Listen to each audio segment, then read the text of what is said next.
হয়, আপোনালোকে যি উদ্যোগ ল'লে আজি দবা খেলৰ কি ক'ব?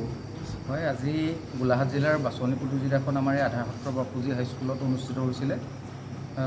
ইয়াত আমি গুৰুকুল চেছ একাডেমীৰ সহযোগত গোলাঘাট জিলাৰ দবা সন্থাৰ সৌজন্যত আজি ইতিমধ্যে সফলভাৱে পৰিসমাপ্তি ঘটিলে। যথেষ্ট সংখ্যক খেলুৱৈ আহি পেলাই আমাৰ ইয়াত পাৰ্টিচিপেট কৰিছিলে। ইতিমধ্যে আণ্ডাৰ-9, আণ্ডাৰ-11, আণ্ডাৰ-15 open category boys and girls দুটা শাখাতে নিৰ্বাচন কৰা হৈছে। তেওঁলোকে ইয়াৰ পৰা গৈ অল আছাম আন্তঃ দবা জিলা দবা প্ৰতিযোগিতাত অংশগ্ৰহণ কৰিবগৈ। গতিকে সকলোকেইটা কেটাগৰীৰে বাছনি ইতিমধ্যে সফলভাৱে সমাপ্তি হৈ গৈছে। সকলো অভিভাৱকে সহযোগ কৰিছে আৰু আশা কৰোঁ আগলৈও এইদৰে সহযোগিতা আগবঢ়ালে আমাৰ গোলাঘাট জিলাখন দবা খেলত যথেষ্ট আগবঢ়াই নিব বুলি আমাৰ আশাবাদী। নাই কৰা। হয়, আপোনালোকে আজি যি খেলখন অনুষ্ঠিত কৰিছিলে কেনেকুৱা ধৰণৰ আছিলে খেলখন? খেলখন আছিল জিলা ভিত্তিত আমাৰ যিসকল দবা খেলুৱৈসকল আছে তেওঁলোকক নিৰ্বাচন কৰা। সেইকাৰণেই গোলাঘাট জিলাৰ দবা সন্থা উদ্যোগত আৰু গুৰুকুল চেছ একাডেমীৰ সহযোগত আমাৰ এই খেলখন আমি আধাৰ সত্ৰ চেনচোৱা বাপুজী হাইস্কুলত অনুষ্ঠিত কৰিছিলোঁ। প্ৰায় 100জন খেলুৱৈয়ে এই খেলখনত অংশগ্ৰহণ কৰিছে আৰু খুব সুন্দৰ খেলুৱৈসুলভ মনেৰে তেওঁলোকে এখন সুন্দৰ খেল আমি অনুষ্ঠিত কৰিব পাৰিলোঁ আৰু সফল সমাপ্তি হৈছে বুলি আমি ক'ব পাৰোঁ।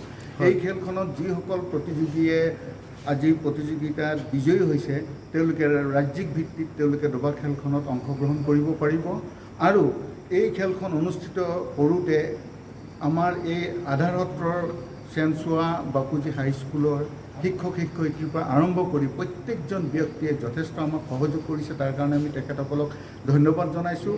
লগত যিসকল খেলুৱৈসকলৰ লগত অভিভাৱিকাসকল আহিছিল তেওঁলোকেও খুব সুন্দৰ খেলুৱৈসুলভ মনেৰে সম্পূৰ্ণ খেলখন তেওঁলোকে উপভোগ কৰে আৰু সঁচা অৰ্থত ক'বলৈ গ'লে এখন সুন্দৰ খেল আজি জিলা ভিত্তিত হৈ গৈছে আৰু এই খেলখনৰ কৃতিত্ব আমি সদায় দিব বিচাৰোঁ খেলুৱৈসকলক, অভিভাৱিকাসকলক যিসকলে আজি এই খেলখন অনুষ্ঠিত কৰোঁতে যি ধৰণে তেওঁলোকে এই অংশগ্ৰহণ কৰিলে, 100ৰ ওপৰত খেলুৱৈয়ে অংশগ্ৰহণ কৰিলে তাৰ কাৰণে আমাৰ গোলাঘাট জিলা দবা সন্থা তেওঁলোকৰ ওচৰত চিৰকৃতজ্ঞ। আমি দবা সন্থাৰ গোলাঘাট জিলাৰ দবা সন্থাটো আমি চলাইহে আছোঁ।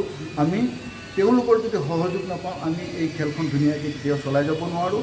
এইটো সঁচা কথা যে দবা সন্থাৰ আমাৰ যি বৰ্তমান অৱস্থা আমি এই অৱস্থাত আমি এতিয়াও বহুত আগবাঢ়ি যাবলৈ বহুত বাকী আছে। আমি চেষ্টা কৰিছোঁ অনাগত দিনত যাতে আমি ভাল সৰ্বভাৰতীয় পৰ্যায়ত খেল এখন পাতিব পাৰোঁ। ইয়াৰ আগতো আমি ৰাজ্যিক ভিত্তিত হেমপ্ৰভা ছোৱালী মহাবিদ্যালয়ত খেল এখন পাতিছিলোঁ আৰু সেই খেলখন যথেষ্ট উন্নত মানদণ্ডৰ হৈছিল। প্ৰায় 200ৰ ওপৰত খেলুৱৈয়ে অংশগ্ৰহণ কৰিছিল আৰু অহা দিনবিলাকত সকলোৰে যাতে আমি সহযোগ পাওঁ আমাৰ দবা খেলখন এই গোলাঘাট জিলাৰ দবা খেলৰ যি গতি এই গতিক আমি আগবঢ়াই নিব পাৰোঁ আৰু উঠি অহা প্ৰজন্মক যাতে দবা খেলৰ প্ৰতি অনুপ্ৰাণিত কৰি ভাল দবা খেলুৱৈ আমি এই গোলাঘাট জিলাত সৃষ্টি কৰিব পাৰোঁ। তাৰ কাৰণে আমি গোলাঘাট জিলা দবা সন্থাই চেষ্টা কৰিছোঁ। ধন্যবাদ।